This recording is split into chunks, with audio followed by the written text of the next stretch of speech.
The Dallas County Medical Examiner is still working to determine if the body of a child found in a Richardson storm drain is that of a missing 3-year-old girl. Police say they do believe it is the body of Sherin Mathews.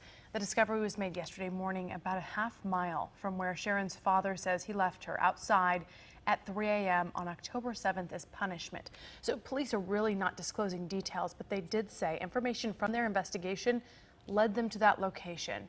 Sherin's father, Wesley Mathews, is charged with child abandonment. Today, he and the child's mother appeared in court trying to regain custody of their other child, a 4-year-old girl who is in state custody right now. This is the first time we have seen the parents in public, and Fox 4's Alex Boyer was at this morning's hearing. He joins us now live. Alex.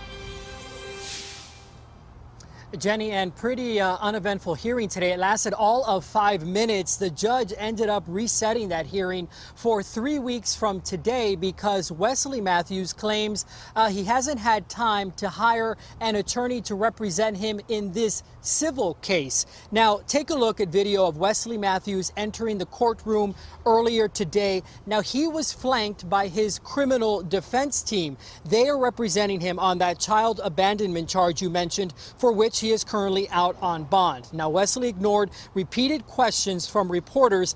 A short time later, his wife Cindy arrived at the courthouse with her attorneys. Now, this is the first time we have also seen her publicly. She too had nothing to say to the media as she entered the courtroom. It does appear that the couple arrived separately. Now, their 4-year-old biological daughter was taken into CPS custody after her 3-year-old adopted sister, Sherin Mathews, went missing. Her father, as we know, subsequently arrested, having reportedly told Richardson police that he left Sherin by a tree as punishment for not drinking her milk. A body, as we know, was found yesterday from a half-mile away from where she went missing. A CPS spokeswoman who was at the hearing says the 4-year-old will remain in foster care for the time being. We're waiting. Everybody's in a holding pattern for another few weeks until the hearing can take place. And we heard something about the custody and a home study. Can you talk about what that entails and what they were talking about? Our preference, of course, is always to have the child with family members. So if there are family members who might be appropriate to care for the child, we'll do a home study on them and try and get that approved through the court so that the child can go stay there, at least temporarily.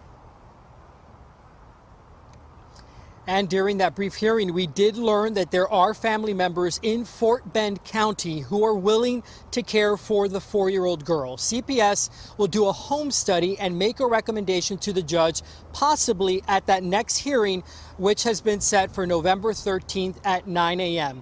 And after today's hearing, Cindy's attorney, in speaking with reporters without even being prompted, told reporters that Cindy is now cooperating with investigators, helping them try to identify the body, which again, police believe is that of her adopted daughter, Sherin Mathews. Jenny?